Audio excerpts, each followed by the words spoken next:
I'm Didier Lauras. I'm a journalist for the Agence France Presse in Paris, covering terrorism, intelligence, geopolitics, defense, and diplomacy. And we will be talking about the French policy of defense faced with this fragmentation of the world. And here we're not going to talk with either researchers nor military personnel, but rather people who are elected representatives of the people.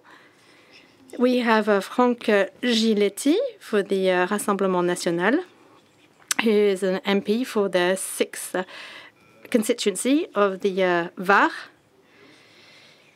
Yannick Chevenard, who is a member of parliament for the 1st constituency of the Var, for the political party called Ensemble. We have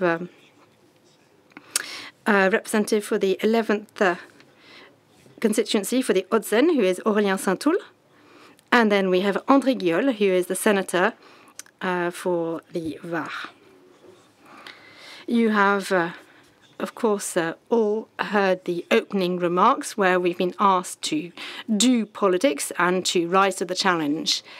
So I don't know about you, but I feel somewhat under pressure because we mustn't miss the mark of what we're being asked to do, but we also need to remember that, as said Pascal, we have before us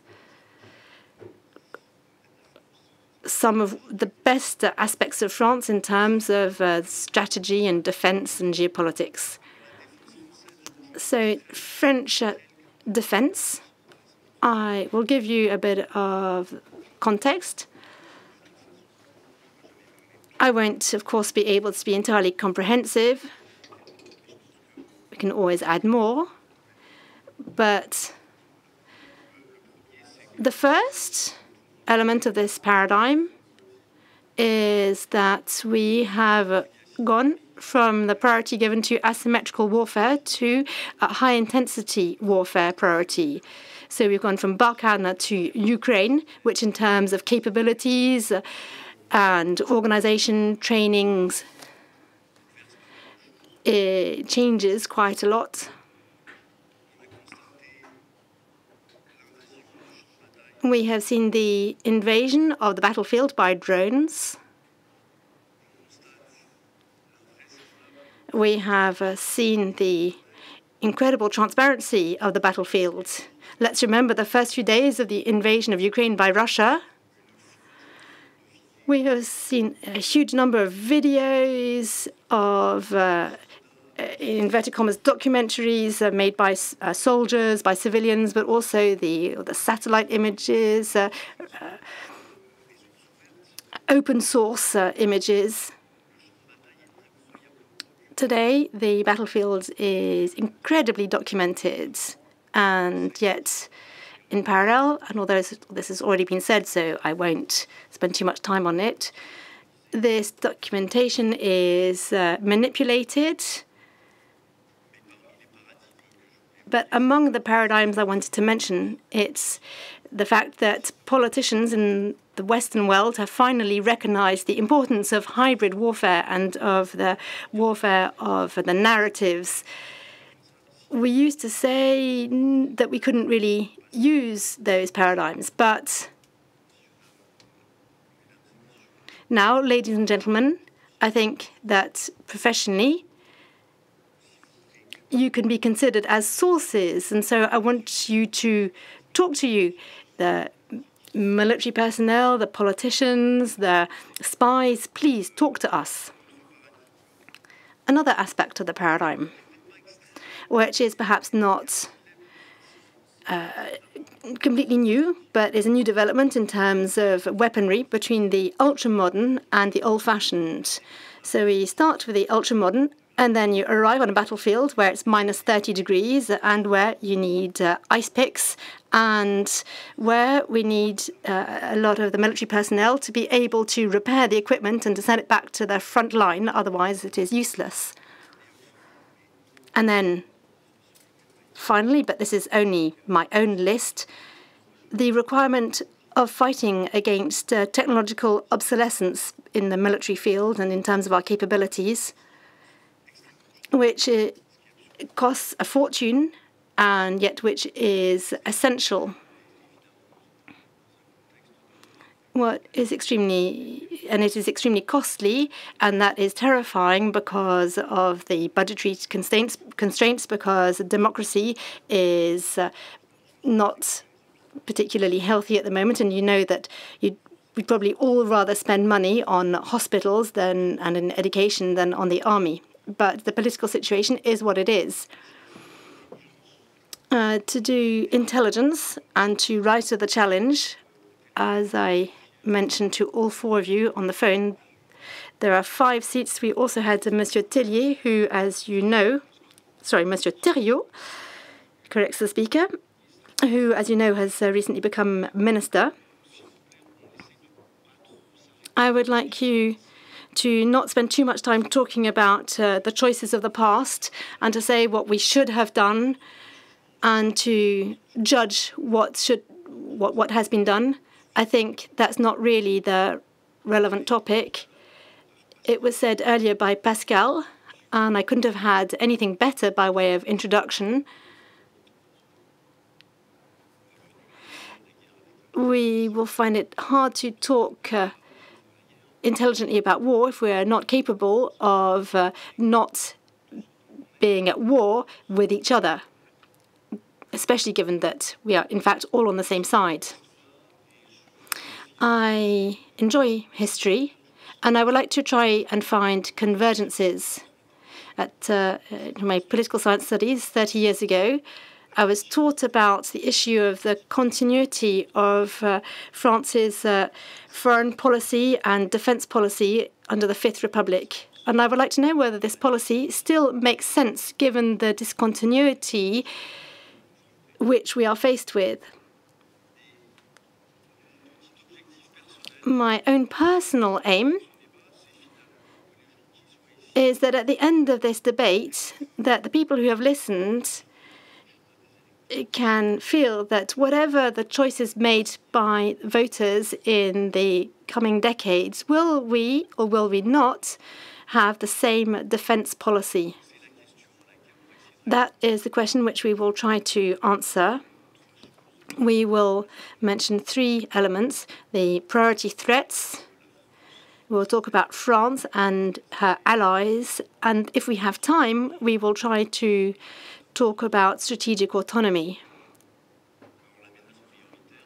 The priority threat, even if this is not fundamentally the Mediterranean, but we're not very far from it. And in any case, if we talk about France's defense policy, we will need to talk about things other than just the Mediterranean.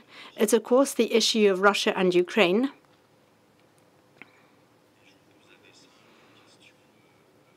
And I will, on purpose, ask a very open and vague question. What do we need to do with Vladimir Putin? How do we need to perceive him in terms of threat for the 20 years to come? And from that point of view, how can we envisage the construction of the French army? First of all, I hand over. Good morning, everyone. André Gaulle, a member of the Commission for the Foreign Affairs Commission of the Senate.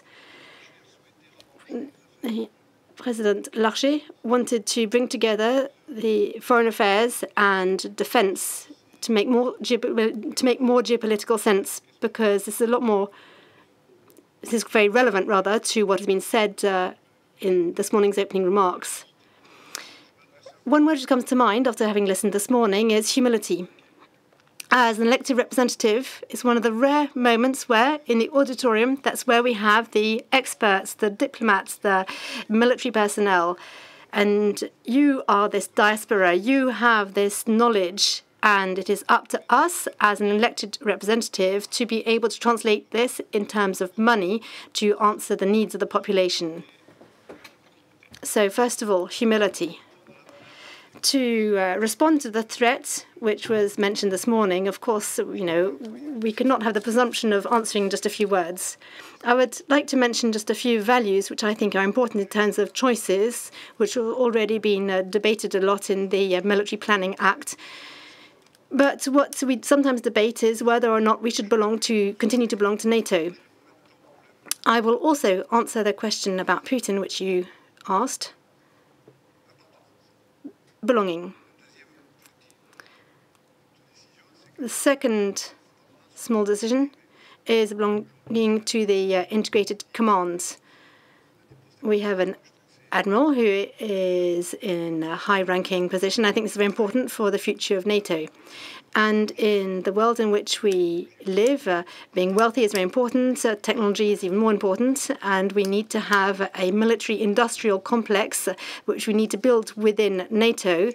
And this is also proving to be quite difficult to build at a European level, including with our German colleagues. So, to be able to confront Putin and many others, we have NATO, the integrated commands, and the requirement to develop via the European defence pillar a European industrial military complex. Thank you very much. Good morning, everyone. Thank you for these remarks, and thank you for having organised this event. I will follow on from what has been said by way of introduction, but I think that what we have here in the auditorium is a collection of people who will be able to allow us to confront different points of view and to engage in dialogue. And I think this is very important when at this time where public dialogue is often very polarized and unable to dialogue. I will answer about question later, but first of all, we said that we would talk about threats, but in the white papers, we have the threats, but also the risks. But what is tricky is that the issue of the risks should be given a higher priority, because if defense policy is definitely a policy in its own right, by its aim, by its resources, but it cannot be a separate policy. And when we look at the issue of risks in their full complexity, we realize that defense policy needs to be thought not just in the Ministry of Defense, but within the context of an interministerial dialogue with industry, with higher education, with culture, etc. I will give a few brief risks, which I think are on the priority list, and the issue of Russia will be part of this. The first, which was quoted a little bit by way of introduction, is climate change. This morning we had a deluge, which is perhaps a traditional Mediterranean episode. We are living through the tropicalization of our region. The climate scientists are pretty certain of this. The Mediterranean is heating, and so the air masses which are rising are greater, and so we're getting more rainfall. And this is going to happen all across the Mediterranean Sea. I'm just giving that as an example, but of course these are challenges which will arise everywhere. Then we have the issue of the United States-China rivalry. We are right in the middle of this, and I think one of the main risks which we will have to face is that the conflict, or at least the tensions or the struggle for world supremacy could lead to war. And so the question which France will need to answer is what role France will want to play in the explosion, but what role France could play in order to try to avoid this explosion. And the last risk, which I foresee, is the weakening of democratic states through different trends. For me, the most obvious one is the supremacy of certain big companies. GAFAM, but also Alibaba from the Chinese side, for example. And therefore, these companies which are beginning to take on the role of the state really constitute a threat, or at least a risk, for the very possibility of having a defense policy, because a defense policy, first of all, aims to defend a territory, then a population, and to defend sovereignty. And therefore, it is in this general context that I think we need to perceive ourselves, both in terms of how we respond to crises and what we foresee for the future. And it's within that context that we need to think about what we do about Vladimir Putin. Well, the answer is we are not doing anything in particular. We need to accept that as French people. What we need to do everywhere it's possible is to maintain and to strengthen international the efficiency of international law. This means that we need to allow Ukraine to win the war because, of course, otherwise the law of the jungle will be the winner. Yannick Chenvar. Thank you, and good morning, everyone. To answer precisely to the question about Russia, what is Russia today? It is a country whose GDP is equal to that of Spain's. It is a country whose demographics are collapsing, both because they are having fewer children, but also because one part of the youth has escaped at the start of the conflict. And these are mostly the young people who had the intellectual capacity to ensure Russia's ongoing development. Russia is a country which buys part of its weaponry from North Korea. It is a country which is falling into the hands of China. So Russia is dead, but it's not yet aware of it. That is Putin's Russia, I mean. So in reality, the conflict which we are seeing is one which, of course, grabs our attention because we have two blocs opposing each other. But it is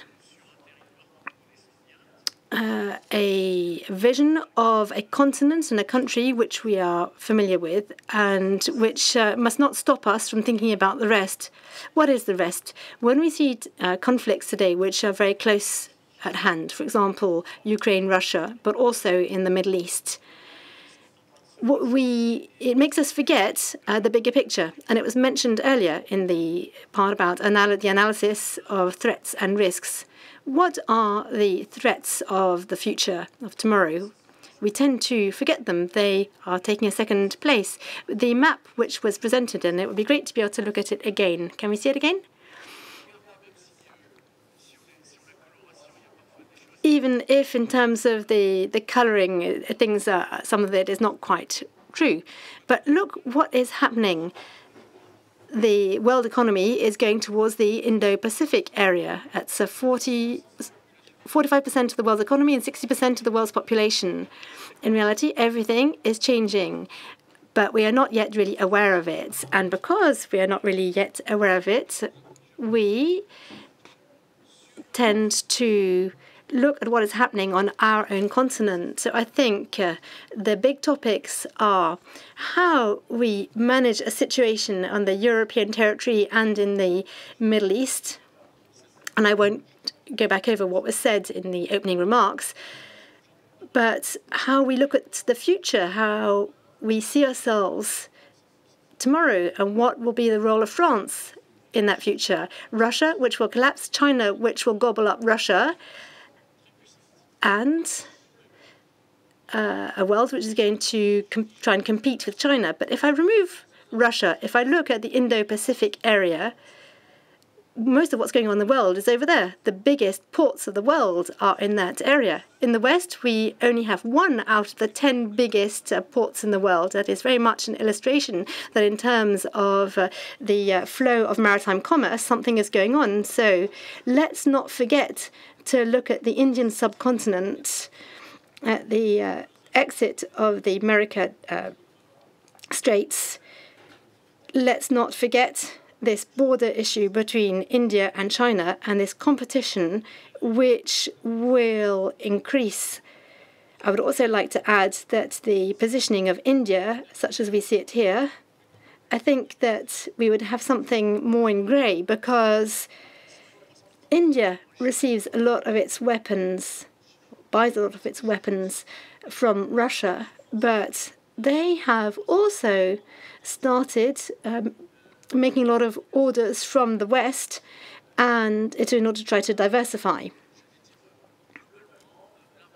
And so Russia is dead, but is not yet aware of it. Franck Giletti. Franck Giletti. Thank you, everyone. Thank you to the organizers that are allowing us to meet here today. It is a true pride as a Toulon resident, as a Var resident, to be able to be here with such competent experts to answer your questions, and maybe we'll find convergences with my colleagues. I'd like to take a holistic viewpoint. Is Russia really the threat? What do we see today? We see that there is a criticism of the Western world. We've just turned a quite unusual page in the history of the world with the end of the Cold War, with the end of a world that was ordered and managed by the Westerners. And I think the priority threat today is the fact that a huge part of the world is putting into question the Western world. Add to that the climate factors as well, and the inhibition of violence, violence that was controlled by the Western world again. And now we have conflicts happening everywhere to kill each other, not just to have influence. And it is our leaders, because we're talking about the military staff. General Burkhardt this summer was saying that we are headed towards difficult, very difficult times. That's what he was saying to company directors. And the Admiral Vendier recently was saying, you're about to integrate a royal or a navy that will wage war. That's what he said. So we are exiting this globalization, this happy globalization where the world seemed to be ideal.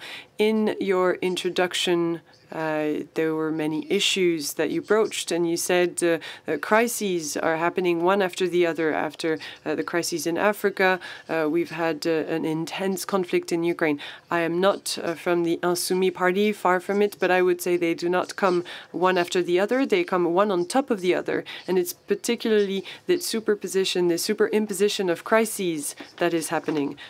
Yes, there are still asymmetrical crises happening in Africa. We are still present. We still have terrorism happening at the gates of Europe, including in Europe. But there is also an influence war, an information war being waged in a war being waged in what we call the gray zone. And we have to work on a way to respond to it. There's also a war being waged in space. The war in space has started already. The French response is quite timid for the moment, and I would encourage us to wage a bigger war in space. And we also have a war being waged in the great depth, and the Navy knows what I'm talking about.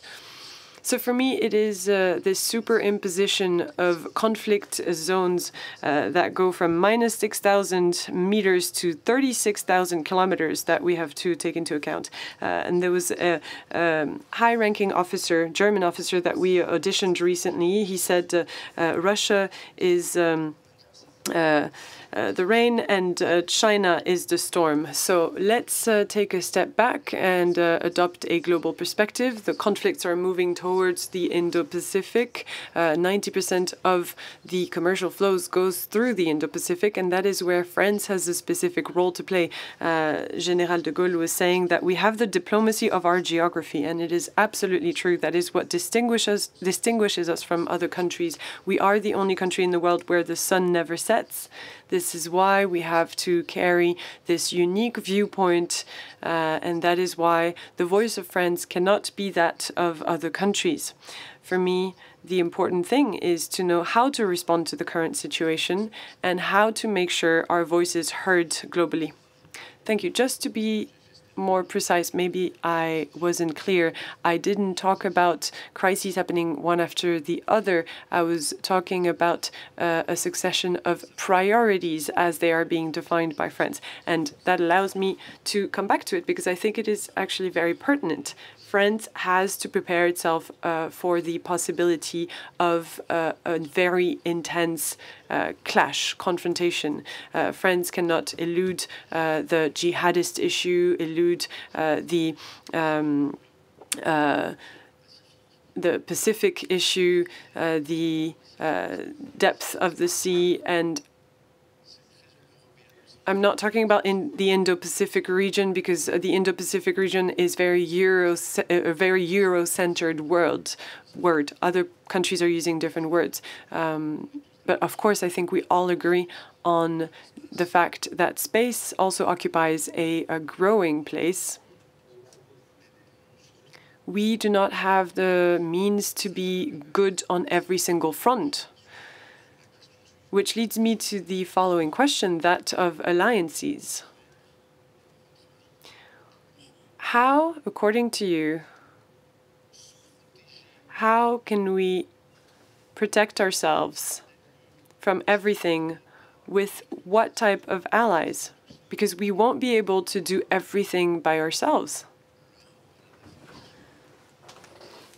The defense capabilities of Europe are not that of the defense capabilities of Europe 30 years ago. Europe was really great at building peace, but now that peace is threatened, Europe seems to be struggling.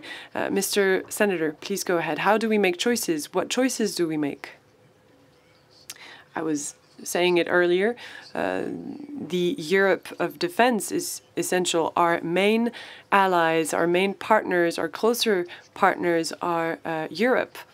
The map, that's the blue zone, as was shown on the map earlier today. Maybe I have more of a military viewpoint than a diplomatic viewpoint, but I think that in the end, the solution will be both military and diplomatic. And I think what we need to do is to implement common programs. For the moment, we have to admit that these programs are struggling to be implemented. For example, the Plane of the Future, SCAF, is a program that is struggling in its implementation.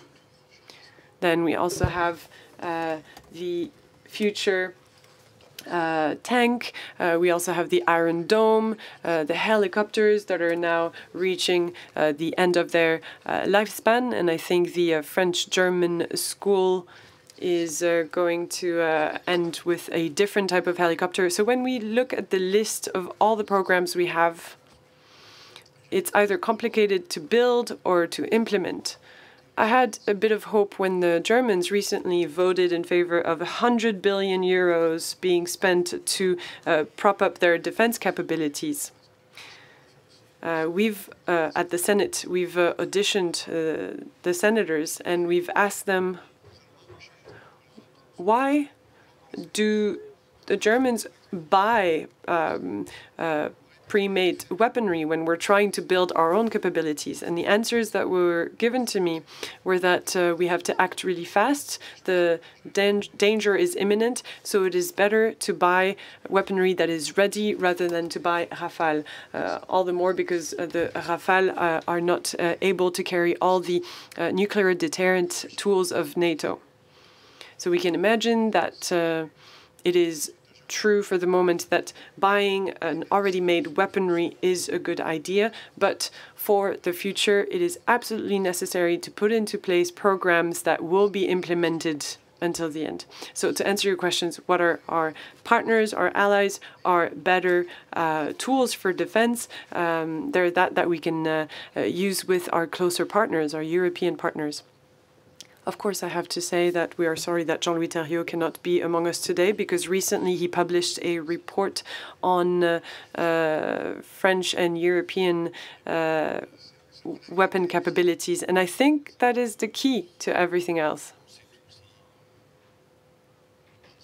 We all know that SCAF, MGCS are beautiful projects, of course, but right now we only have two certainties. It will be implemented way later than planned and it will cost way more than planned. What do you think about it? This is the opportunity for me to talk about cooperation. Of course, in the abstract, we are in favor of cooperation industrially. No problem with that. However, when we look into who we cooperate with, we have to think about it, because the starting point is we do not have the means to be good on every front. That's what you said. And I have to say that is a starting point that I'm not completely in agreement with. Even if we can optimize things with cooperations, it is not certain that we cannot be good on every front. We've been good on every front for a long time. The implicit reason for which we couldn't be good on every front is a certain idea of the financial situation that you've presented at the beginning. But we are among those who think that debt isn't unsustainable, and that the issue isn't the debt itself. It is the financial debt, the market debt, but it hasn't existed forever, and it isn't doomed to exist forever. We could envisage that in certain fields, in particular everything related to the state, expenses are being extracted from the debt. We could envisage that the European Central Bank would have a wider mandate being given to it. We could envisage that domestic debt through loans is increased. There are so many solutions that exist, but generally I want to remind us that rebuilding France happened through a different system, and that was that of the Treasury, and I highly recommend the book of Benjamin Lemoine. I forgot the title of the book itself. It is about to be published, and it is called Governed by the Debt. We know that debt isn't a way to deal with the future, or it isn't a way to compromise the future, it is a way to deal with the future. It is important to understand, because, of course, if you let the markets decide whether your debt is pertinent or not, you'll run into problems eventually. On the other hand, there's another mechanism that exists, that is possible, that is democratic. It is about deciding whether the debt is justified or not politically. You could, for example, invest in an aircraft carrier, or you could invest in thousands of arcs and arrows, and there's one of these decisions is pertinent, one of these isn't. This leads me to my last argument. We do not believe in cooperation, like perfect cooperation on the European front between France and Germany. Usually I take the example of the GCES. If we look at the calendar, we know that we will not be respecting the timeline, first of all, because the Germans have imposed a second actor onto us. And then when we look at the timeline, we see that if MGCS timeline isn't being respected, then in France we'll have lost our capability to produce a tank, whereas the Germans still have the Tigre and they still have other weaponry available. So if the Germans do not respect the timeline, we are left without any solutions. And I am not here trying to be controversial. This is just based on my experience. A few days ago, I had written a note that was entitled German Treasury in Weaponry. For example, Schwerin agreements were a typical example of that. The Schwerin agreements, for those of you that haven't heard of them, are agreements signed between France and Germany, by which the Germans would be developing in the future capacities for satellite radars, and we would be focusing on developing capabilities in optical satellites, in which we are experts. And we realized a few years later that the Germans had actually decided to keep on working on both. So we weren't dependent, both of us, we weren't mutually dependent. We were the only ones who were dependent on the Germans. In a few years, we then caught up on these radars. But these are just a few elements. I see you are being impatient because I've been talking for too long, so I'll just let my colleague take over.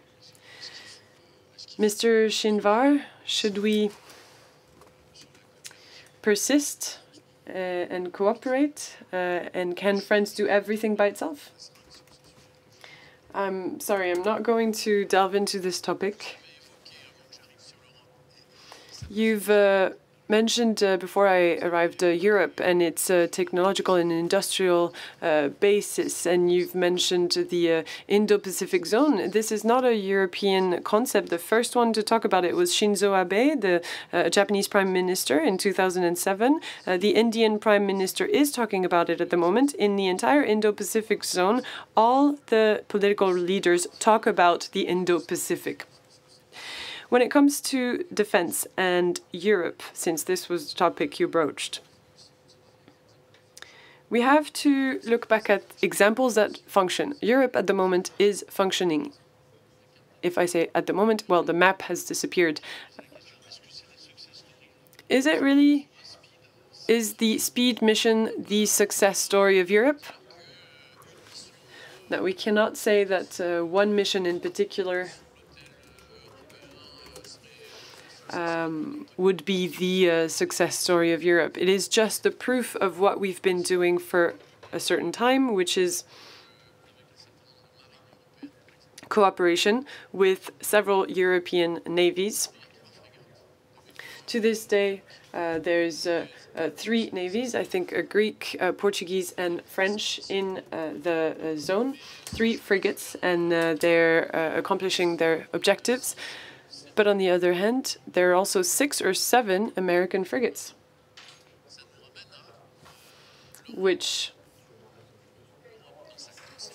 shows us that Europe, in the way it was conceived, in the way it intends to defend itself, and I come back to the shift we've been observing in the world, because our American friends are a bit more concerned with what's about to happen in the Pacific Ocean and in the sea, the China Sea, rather than in Europe. Globally, Europe, when it is organized, structured, when it starts a European Defence Fund or other types of initiatives or programs, it works, it functions. We can still say that maybe the Italians are doing a bit more on this front, the Germans are doing a bit more on that front, but that is precisely what Europe is about. History itself means that at a certain point, even if sometimes things are complex, we manage to build Airbus, we manage to launch Ariane and have A400Ms, even if it was very complicated. So overall, Europe is a tool that can function, but still needs to be refined. Well, I'm talking about a time that the youth probably doesn't know, but back in the day, I did the equivalent of a master's degree on defense and security issues. And the topic for my thesis back in the day was the European defense industry. That shows you a lot. Even if we're still making progress, I still consider that some things work, some things function at the moment, some programs are functioning. Of course, there are things that are more complicated than others, it's been said, but we have to keep on going. We absolutely need to have a strategic partnership and to have strategic autonomy. I was mentioning the 3 frigates.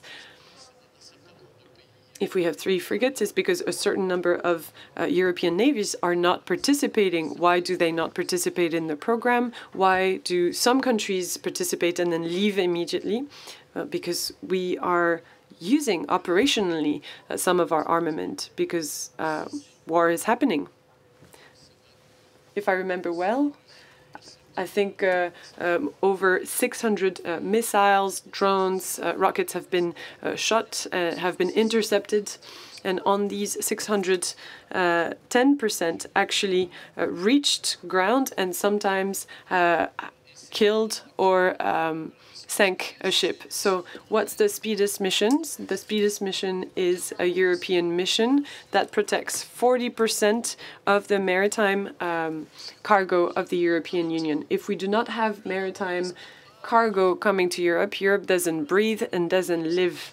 So overall, Europe can function. I remain convinced that an organized Europe can function. It has made a huge step forward with the European Defence Fund, 8 billion euros. It has made a huge stride forward by allowing us to feed Ukraine through our defense industries. So I remain optimistic. And we also don't have a choice. France by itself Germany by itself, Italy by itself, Spain by itself. They just don't have the necessary power. However, Europe together is an economic power. So I am convinced that we need to learn how to act by ourselves. France has been doing it for a long time, but our European partners are way too used to thinking that whatever happens, there's not much effort that needs to be made because the Americans will always be there. Franck Giletti? Thank you. First of all, allow me to come back to the first question. This would be a really great topic for a committee for IHEDN, and some people in this room will understand. Secondly, I agree with you. Well, you've said that we are not able to do everything on all fronts, and for once, I agree with my comrade Aurélien Saint-Toul. I agree with his viewpoint.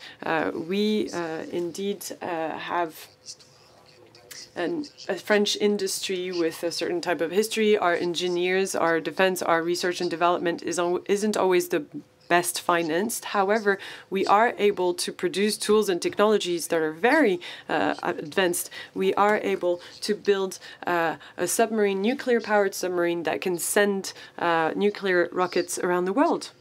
Okay, I think we agree on that. Of course, we are able technically to be very good.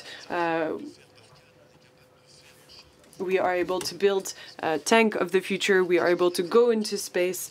But doing everything at the same time, are we able to? Well, we have the possibilities of our cooperations, and that is where I will surprise you. My movement isn't against cooperation, quite the contrary.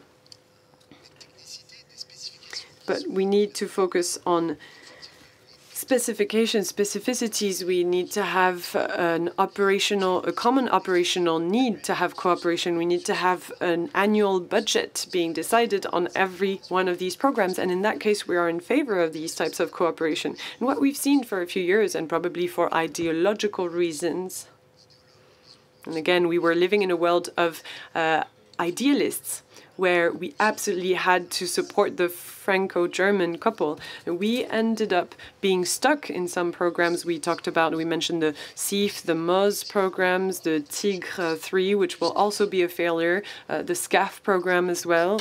The member Saint-Toul is interested in the other program. I'm interested in the SCAF, and I had raised the alarm with the Ministry of Armed Forces back then. These programs do not reach their goal because the political will is being prioritized before the operational needs.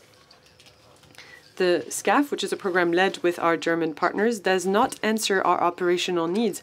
Our aircraft must be able to land on our carrier. Our aircraft must be able to carry a bomb, which isn't the case for the Germans. So again, we have to find allies around the world, in Europe, first of all, of course, but around the world, globally, to defend our own interests. So again, let's define our interests.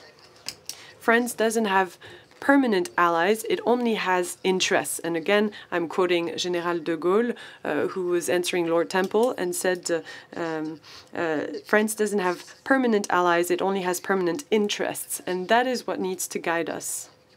Who should we cooperate with? There are so many countries that we cooperate really well with in the Emirates, in Arabic countries, in the Indo-Pacific. Europe is also a neighbor of these countries. We need to work with Indonesia, with Malaysia. I was talking about the Mirage aircrafts as well, with India that we work with on some aircraft programs or naval programs as well. So we have zones where we can work to protect the global flows of cargo, to protect, for example, the Silk Roads, and that is where we need to be pragmatic. Since we are in Toulon today, in 1855, during the Crimea War, there were ships that left here to wage a war against Russia in Crimea. 40 years later, the great Russian Armada was actually marching in the streets of Toulon. So nothing is set in stone. We must be guided by our vital interests. One additional question. If we are struggling to build the tank of the future or the aircraft of the future with the Germans, how can we think that we could be able to build the weapon that we need with the Egyptians, the Emiratis, or the Indonesians, with whom we share even less? Let's not underestimate them. They have developed industrial capabilities and they have financial power that a lot of European countries do not have. For example, the Rafale Club allows us to move on to the 5.3 standard with the Rafale. It is thanks to our cooperation with the Emiratis. I wasn't talking about their capabilities. I am not saying that we are above everyone else, that we are superior. I'm asking the question of fundamental strategic convergencies. Can we right now hold hands or shake hands with Egypt and with the Emirates? I think a lot of countries expect that from France. But is that in the interest of France, since that's what we're talking about? Well, of course, the interest of France is to be able to be influential through its army, through its diplomacy, and to be heard, to have its unique voice heard around the world. And it could serve our historic allies like NATO. Through its cooperation outside of NATO, in a way, we bring back into the circle of our values, of our cooperations, these countries into NATO. So it is not contradictory. If we have so much success with our weapons and technologies, it's because many countries do not want to position themselves between buying from Russia or buying from the US. They do not want to be under the umbrella of NATO. Unfortunately, it's not really working in Europe. We were mentioning the European Defence Fund and its 9 billion, but about 80% of the material is being bought outside of European countries, and that is outrageous. And that shows us that these are not great allies. Otherwise, they would buy European weaponry. But those are political choices, and that is what we denounce. So, again, without being ideological or sectarian, we could turn towards other countries that are expecting that from France. We come back precisely to the question of allies, to the question of NATO. The question of the place that France occupies in NATO. First of all, I'd like you to talk about what I call the American contradiction. Washington is asking the Europeans to be more active on the Eastern Front, is asking Europe to make sure it defends Europe in a more autonomous way. And at the same time, every time we talk about the European pillar of NATO, the Americans don't like it. And when we talk about autonomy, the Americans do not like it either because they fear they won't be able to sell us their weapons anymore. So first question,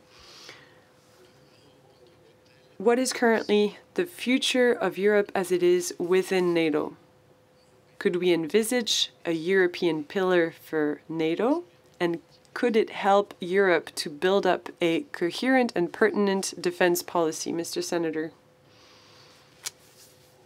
I'd like to be brief. Of course, for me, it is essential, as I said earlier, that we try and build up that European pillar of defense. But let's not confuse creating common programs with a partner and allies and selling weapons with a transfer of technology. That is quite different. We do not stop ourselves from selling weapons around the world. And I think we have a lot of transfer of technology happening, so we are losing a lot of our know-how through that. When we talk about the European pillar of defense, of course, we have to work on it and build it up. But the Americans, to use one of their favorite expression, America first, and the upcoming election will not change that.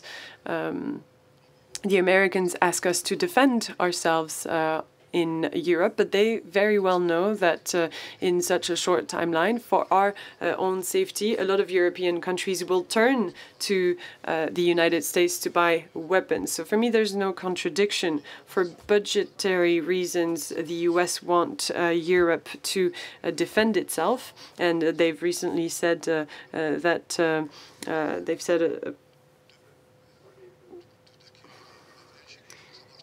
so it's been working really well for Poland, for Germany, and France knows how to do everything, as you've said. But to answer your question, no, we will not have the means necessary to do everything at the same time and to produce in mass. We know how to build the prototypes, but for technical reasons, we do not know how to produce these weapons in great quantity. And I had the debt in mind. It's not about the question of the debt itself, 3, 4, 5 billion. It's about what it generates in our budget.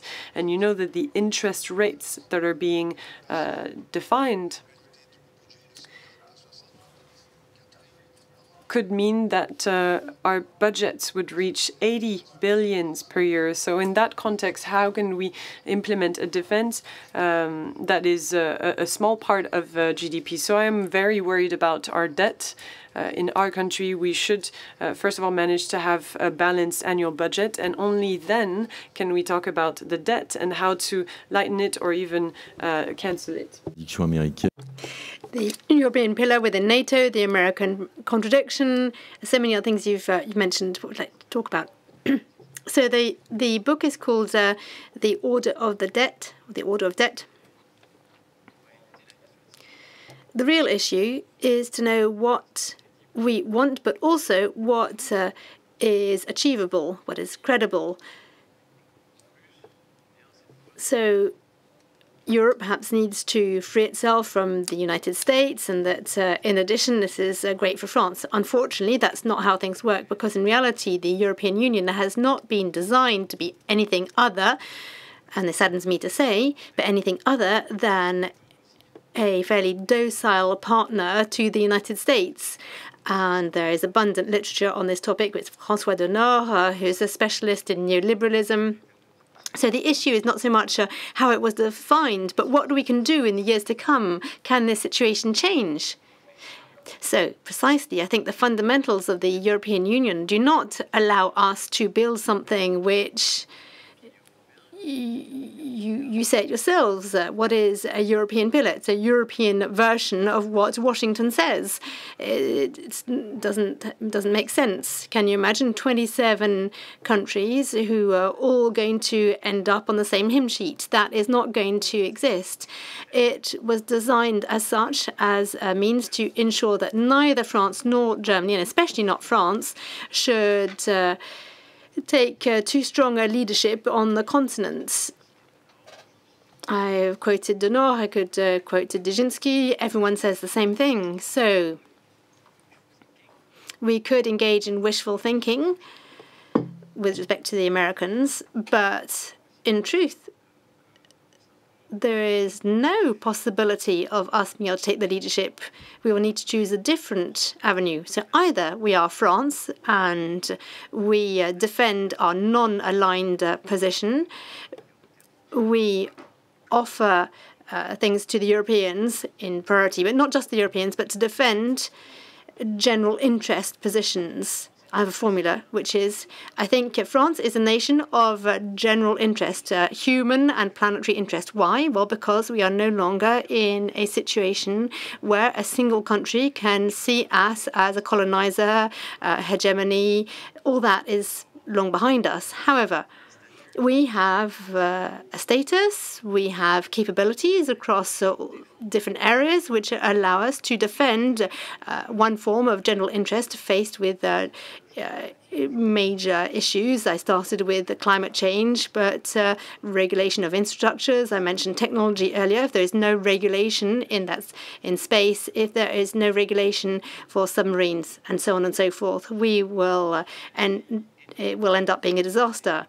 But which country is best placed to bring forward this message in favour of regulation, who has the right technology to implement the regulations? if not France. It's that kind of coalition that we need to be able to build on particular issues. So, of course, in the industrial domain, that raises particular concerns, but that is the avenue which we'd like to defend, and that's how I hope that we can gain some time. Europe, NATO, what are we talking about? Well, one,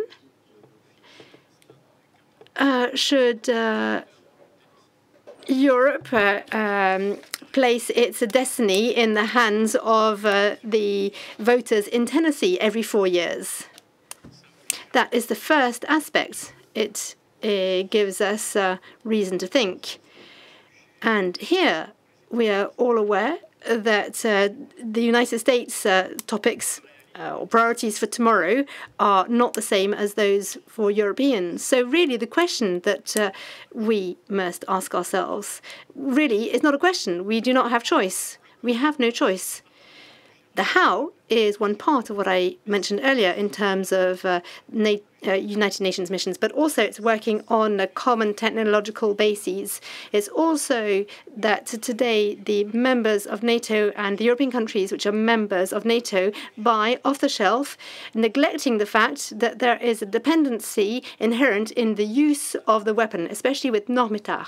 And Normitard is something which doesn't concern us. So this dependency on the United States using American equipment and having to request the authorization for using this weaponry from the United States, that means that we don't have the choice. This construction will happen slowly because there are 27 countries in Europe with different histories and cultures, and so it will be slow, but it will happen. I remain very optimistic because I see the speed with which Europe has overcome obstacles which we once thought were impossible to overcome. Since the health crisis and the pandemic till today, so Europe must be a pillar within NATO, an operational pillar. And the fact that the European nations can take part and are interoperable and can use common NATO operational practices is a major asset. At the same time, we need to be aware, as I was saying earlier, that France is 68 million inhabitants. And yet, can you see what is happening on the other side? So 1,456,000,000 in India, 1,500,000,000 in China. The mass is against us. And so we need to be united and to have a united vision. But our history means that sometimes this is slow. However, I don't see why we as Europeans should put our hands and our freedom in the hands of the Americans every 4 years. So, of course, this is a somewhat provocative question, but especially if I put this question to Franck Giletti. But should we imagine 10 European brigades within NATO with troops from 18 different countries led by a Polish general and 4 other generals, Romanian, Estonian? We could have a mountaineer battalion coming from Holland, from Ireland and from Belgium, and we could have a navy commanded by a Hungarian admiral to be able to integrate Czech Republic and so on. This is, of course, absolutely unreasonable, given that France, through Europe, already has in the Article 42 of the Treaty of the European Union the necessity to have an assistance for its defence. But what is put forward is always the NATO article and its nuclear umbrella, and NATO, which is the retailer of Americans in Europe. These are policies that we are not able to implement, that the European Union is not able to implement. And if I take I believe in France. I believe in its genius. It's what I was saying earlier. I believe in its technology. And I prefer to trust the French than an hypothetical Europe of defense, which everything demonstrates up until now that it is not interested in this avenue because of its geography, because of its history. We need to be ambitious for France because we are not any old country. Our soldiers are not any old soldiers. We need this ambition. We need to give the French people the means to reach this ambition.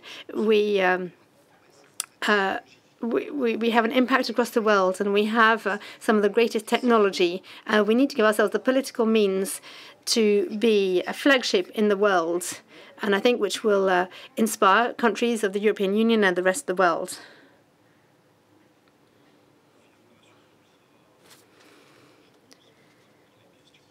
So I think we will come back to this when we have a Q&A with the audience. I'm looking at some of the questions on the screen. I'm not going to talk about Trump because I think it was very well summarized. It's not really Trump or Harris in 2 months' time, but it's the same thing every 4 years. And we can keep on asking ourselves these same questions. NATO.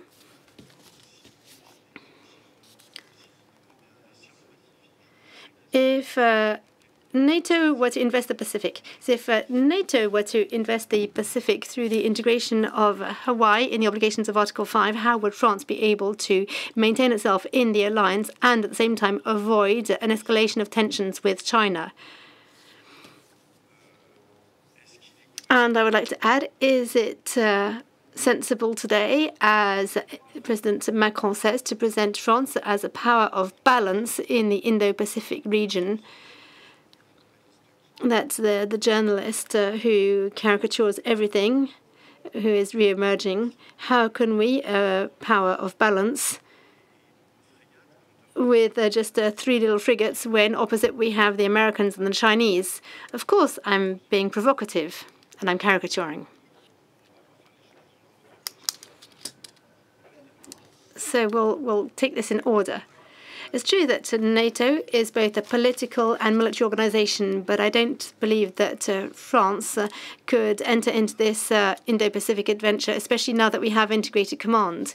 If it were to happen, I think that we wouldn't let this happen because France's resistance, including during the Iraq War, shows that we know how to do this. So I don't think that we need to consider this. Of course, we do have some direct interests with New Caledonia and what we have seen recently, where third-party countries have done everything to destabilize this area. So in the current environment, to answer your question, I don't think that we would spontaneously go and follow the Americans in this adventure because in the past we've already decided to not do this. And are we credible as a power of balance in the Indo-Pacific? It was mentioned this morning, I think less and less so. I think we need to continue to preserve what we have. I think a lot of people expect from France this mission. We need to give ourselves the means to be able to remain this power of balance. And in terms of this concept of balance of power, a lot has been written, and in the strategic review, this has been mocked somewhat. What can it mean that France has the intention of being so present in the region that it would be able to put pressure on the different players? I think that it lacks credibility. At least this kind of coercion doesn't seem to be the right driver. I would nevertheless like to answer the specific question because one thing which is of interest, we don't use the expression Indo-Pacific, maybe Asia-Pacific, because we believe that Indo-Pacific, in fact, has a very, very American connotations. If you say Indo-Pacific, you start in California, you pass via Hawaii, Guam, and Okinawa, and then you arrive in India, passing through Korea, where the number of billeted Americans is fairly large, and that is your vision of the world when you're American. If you say Indo-Pacific and you are French, maybe you will have a mental representation which would start perhaps more in Djibouti, would pass via Mayotte, Reunion Island, and would take you through French Caledonia and Polynesia. And you can see that this gives you a very different orientation. So I will try to be intellectually honest, and I will, in doing so, almost contradict myself. If something were to happen in Hawaii, maybe not a major stake in terms of the tensions in the region, but a member of the alliance where the volume of assistance is there, how can it help the state, which is going to call on Article 5? We are not involved, really, more than that. But more generally speaking, the situation is that today NATO, and since forever, is the vehicle of American influence who have a preponderant power within the institution. And we're talking about the possible opening of a NATO office in Tokyo. And I'd often congratulate Emmanuel Macron, but for the moment we have turned it down and we will continue to turn it down. And good, because we mustn't confuse everything. There is no reason for us to create the conditions for a domino effect, because there is no reason to bind our hands behind our backs and that any escalation could lead to confrontation with China, because I don't think that we have the means to do that, and that it would not be desirable to choose the battle of strength faced with such an opponent. So, in real terms, what can we do in this region? Same as everywhere else, to work on the reinforcement of the international law. For that, we need to be credible everywhere. So I would like to rephrase the question slightly to echo Aurelien's words. How can we build strong partnerships with our allies without ending up at the thin end of the wedge of a strategy which is not our own? Where is the balance in that? So the answer is we could take from de Gaulle. General de Gaulle's foreign policy is the answer to the question that you are asking. France in Indo-Pacific. Yes, because it is a nation. There are 2 million French citizens in this region, 7,000 permanently billeted soldiers. There are a certain number of buildings which are currently being replaced, which is what we're doing in the Military Planning Act at the moment, the replacement of the surveillance frigates and the replacement of the weapon systems of these warships, new patrol boats, which are much longer and heavier. They are 3 times as big as the previous patrol boats. It is the missions that France can carry out in the Indo-Pacific, including humanitarian missions. Do you want to imagine the French fleet being sufficiently powerful to confront the Chinese fleet? Is completely unrealistic. So in reality, what we're seeing today is an escalation between China and the US in terms of naval power. 3 aircraft carriers for China, with the last with electromagnetic catapults, which is a huge technological leap. If I just look at the Coast Guard force, it's 250 ships for China. It's a huge number of warships, which is greater than that of the United States. So for me, the subject is not Hawaii, it's Taiwan. Objectively, the hot topic is Taiwan, and behind Taiwan, it's Malacca. And if things start going wrong in Taiwan, the whole dilemma of the Malacca Straits with the Chinese, who we must not forget, in terms of procurement, they need 54% to be able to make China work. oil is 50% imports, and where does it pass? It's Saudi Arabia is one of the suppliers, so it goes via the Malacca Straits. And so the hot topic, if things go wrong in Taiwan, and things will go wrong in Taiwan, we just have to look at what China is doing and its upcoming events with its anniversary and so on. There will, without any doubt, be issues in the Taiwan Straits and in Taiwan. And then what will happen in terms of the domino effect on the world economy, the fact that the Malacca Straits will be blocked, that maritime traffic will be impacted, that the United States will be impacted, Europe will be impacted, the whole world will be impacted. If the issue of the management of partnerships, there is a question which seems to resonate among a lot of the audience.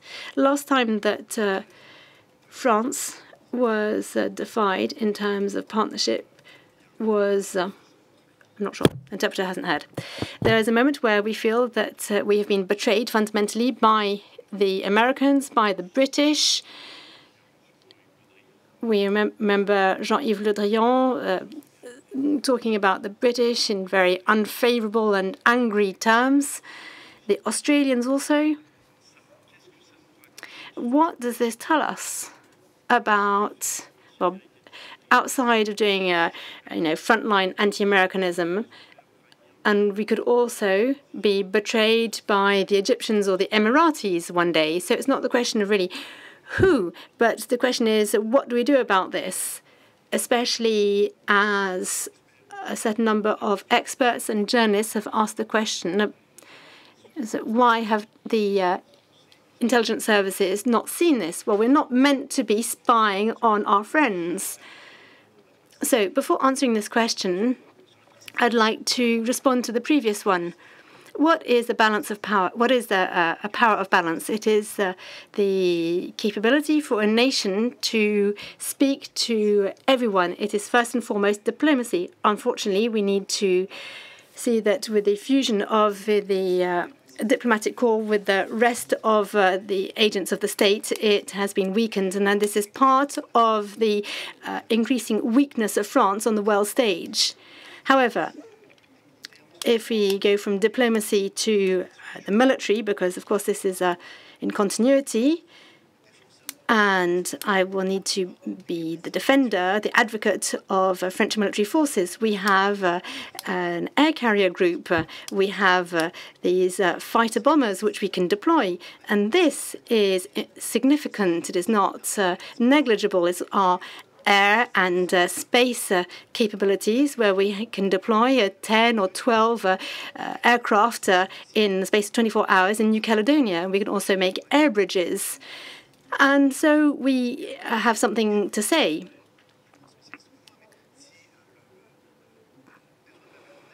If the Bab el-Mandeb Straits were to be blocked, the world maritime traffic would go via the Reunion Island and Mayotte, and that belongs to France. So there as well we would have a role to play. So we can be a great nation through diplomacy, through its means of action, of force protection, both naval and air forces, which we of course need to strengthen, and therefore this needs to be taken into account.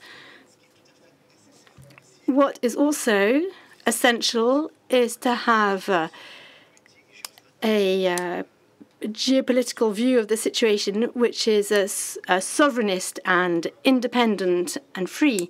Villepin's speech in 2003 at the United Nations about arms of mass destruction, if we had not had French military intelligence, if we had not had this vision, we would have ended up in an unjust war, and which was unjustified.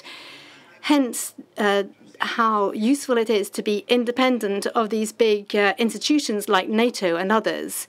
To come back to the initial question, which was the blockade. So let's stop seeing the world through rose-tinted glasses. Let's not imagine that our allies are permanent.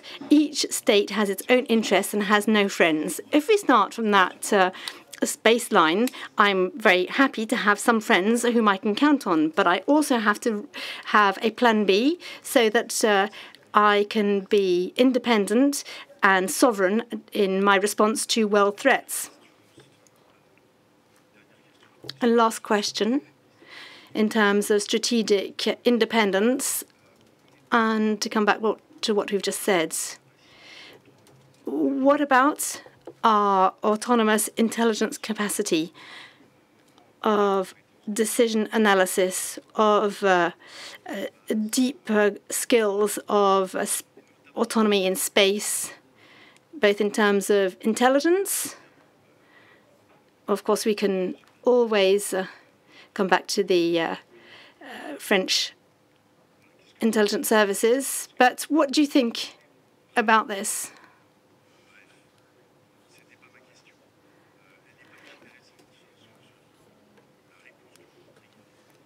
The answer you'd like to give is not quite what I was on about. What do you think about our intelligence capabilities? So this sector is not inexistent. I know that it has been thought about quite a lot, be it intelligence or intelligence in terms of other areas of the deep-rooted issues. It's an area where France excelled a few years ago.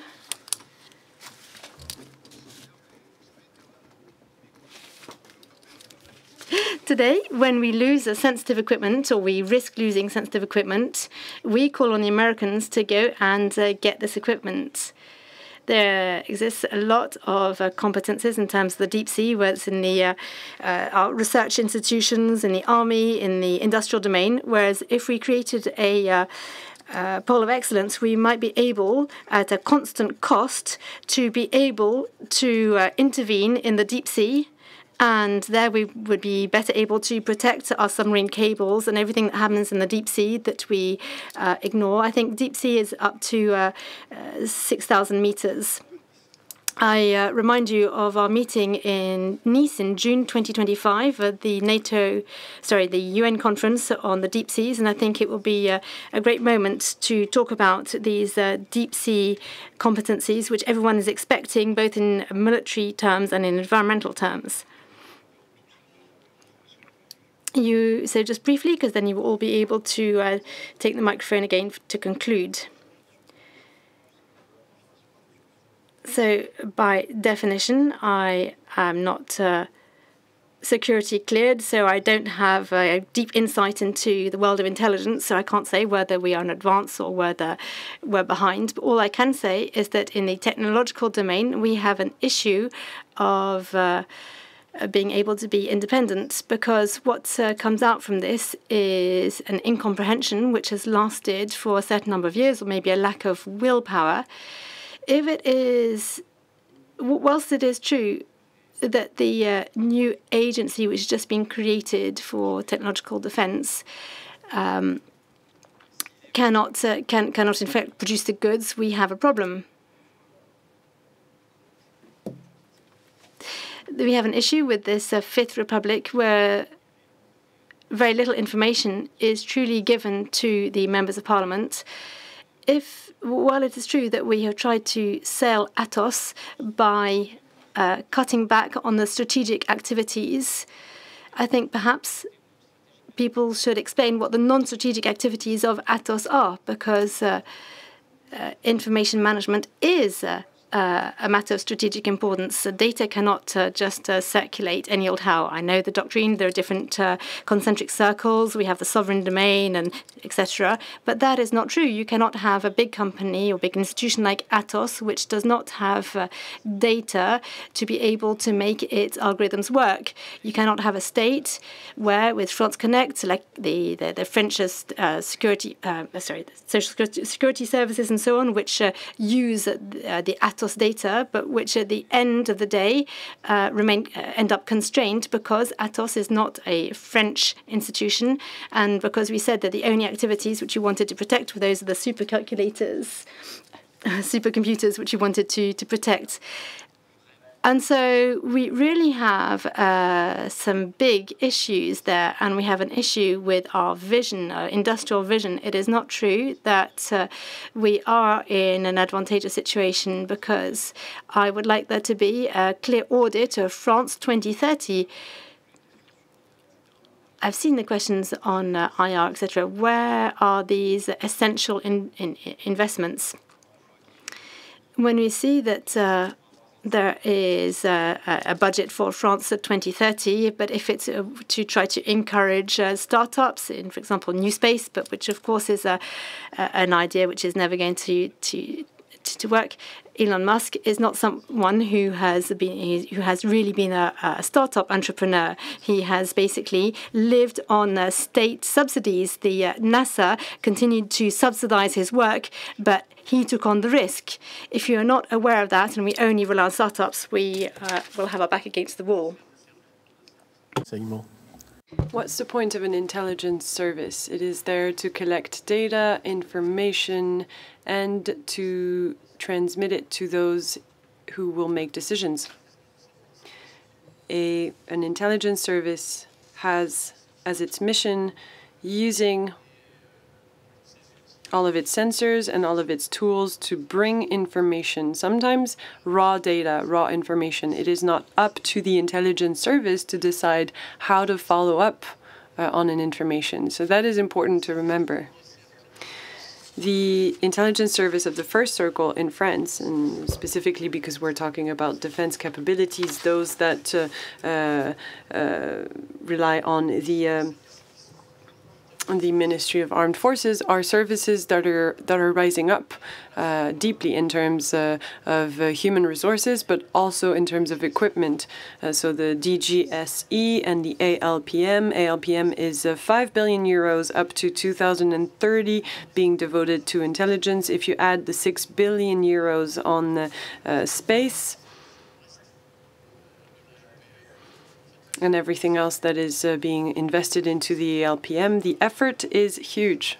A nation devoid of competent intelligence services is a nation that loses its capability, its ability to decide. And that is not the case of France. France still has its ability to decide, still has its ability to exchange with other foreign services. We constantly are in touch with foreign intelligence services, and that is how sometimes we manage to avoid terrorist attacks. So yes, intelligence is essential. If you do not have at your disposal crucial information to make decisions, you are lacking one bit of information. Of course, intelligence is essential. I do not know any of it because that is not my job. We should ask that question to military staff. But a politician has to make choices. That is his or her job. And the military staff, military personnel has to advise him or her. And everything starts with intelligence. We need to have boots on the ground, but also in embassies. And this brings me back to this loss of diplomatic influence that can sometimes explain why we've had a few failures in decision making. A sovereign state is a state that is able to calmly analyze the situation with all the data at its disposal, whether it's in space, where there's a huge number of information, and that is a place where we'll have to develop our scientific capabilities and use artificial intelligence. I think that will be the challenge for tomorrow. We'll have to be able to map everything that is happening in space, but also on the ground, so that, again, we are able to make the right choices in an independent fashion. And this brings me back to what happened in Iraq. It is thanks to French intelligence that we were able to make the right choice.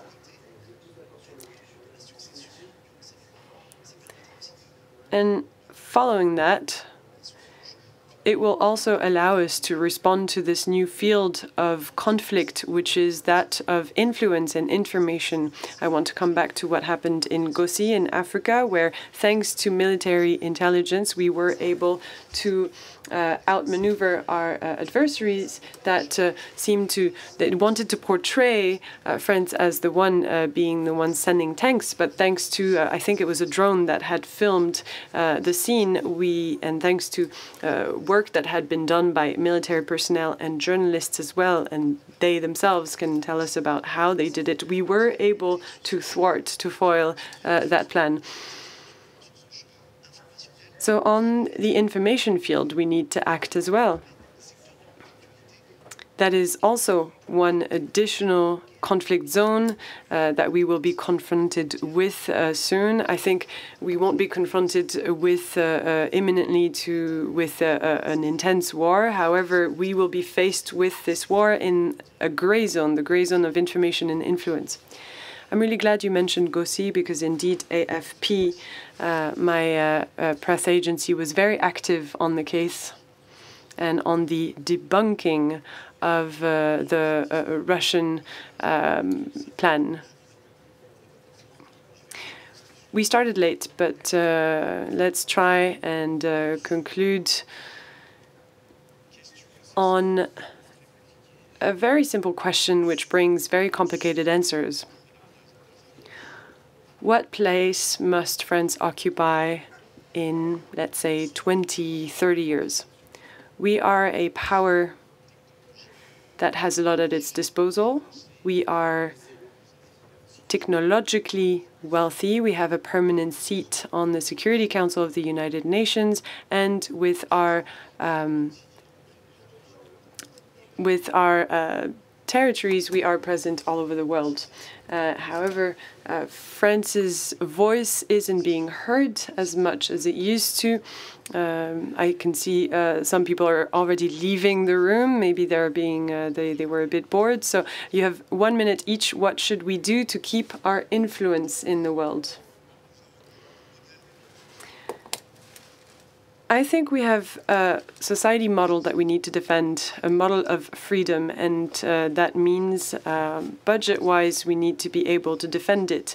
So we need to devote budget to defense, but also, as was said earlier, to hospitals, to education, so that children can learn to respect elders. And that necessitates a lot of money.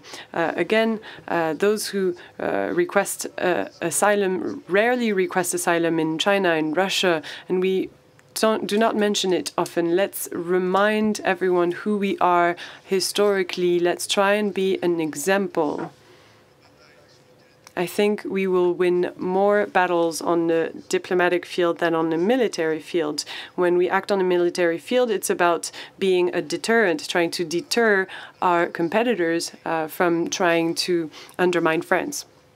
And again, aside from that, and I know some people will say I'm an idealist, but I think there are a lot of individuals in the world, more than governments, a lot of individuals in the world turn towards France and look at its behavior. So that is what we have to care for.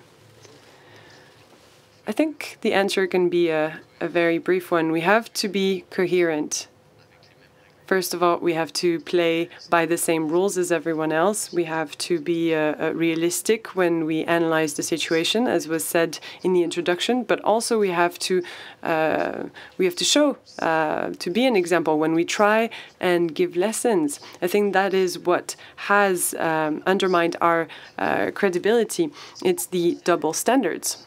What has made us very vulnerable in Gaulle? It's let's think of other episodes as well, because other episodes have happened there as well. What makes us vulnerable? We cannot say that fighting terrorism in Iraq is absurd, because you cannot fight a process, but meanwhile still keep on the same track of the political error that is Barkhane. We cannot, in the morning, say that we are fighting against the propagation of Islamism, and in the afternoon sign contracts with people who are using that development as a lever of influence. It's been an hour and a half that we've been discussing. A lot of other topics could be raised, but we have to accept the idea that sovereignty must be preserved. Sovereignty is a good in itself because it is synonymous on the international scene with democracy. So in order to preserve sovereignty, we have to make certain choices economically, militarily, in terms of our capabilities, up to making choices in order to allow for a renovated construction. We've mentioned it, but I'm not going to dwell on it. First of all, I think the idea of a sovereign France is important. Sovereignty cannot be decided upon, it has to be defended. In order to defend sovereignty, of course, you need a military tool, which is the implementation of the Military Planning Act. It has to be implemented by the CENT. The 413 billion euros that were decided with that act have to be spent by the CENT. A nation that isn't able to decide that it needs to devote to defense a part of its wealth because it's necessary ends up losing both its existence, its sovereignty, and everything that means that eventually people will take to the streets. Once you do not exist anymore as a nation, nothing exists anymore. So again, the Military Planning Act has to be implemented by the euro, by the CENT, and that is my conclusion. Consistency. When I hear the word consistency, I think of cohesion, national cohesion. Our future will reside in our ability to react to conflicts. Thanks to that national cohesion, we will be attacked. We are being attacked. The target of our competitors is our cohesion. So we have to make sure the French people is aware of its wealth, is aware of its will to defend its values, to defend France's sovereignty around the world by giving itself the means to do it through research. But my party, the Rassemblement National, also believes firmly in the power of overseas territories. These territories, we are firmly convinced of it, can bring a lot to our country thanks to their wealth and their strength. So that will be the challenge of tomorrow. That is also we'll need to be able to construct, to develop our defense in a holistic way by integrating education, culture, the armed forces. That investment must touch upon everything that makes France what it is.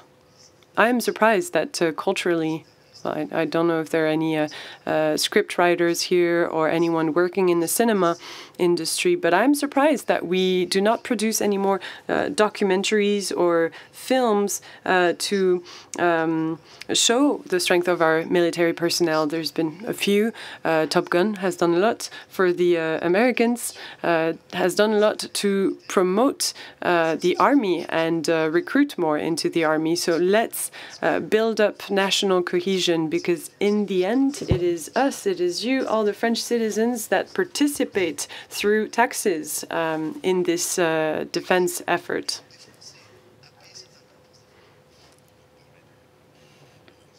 We were talking about intelligence. We've had the series Le Bureau des Légendes that did a lot in France for the image of our spies.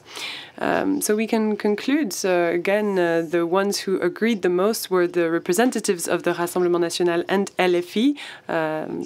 I had not planned on that, I have to be honest, this morning. And to conclude, I could say that if the politicians could, as was said this morning, do politics, add consistency and intelligence to the work, that would be a great start. Thank you, everyone, and have a great lunch.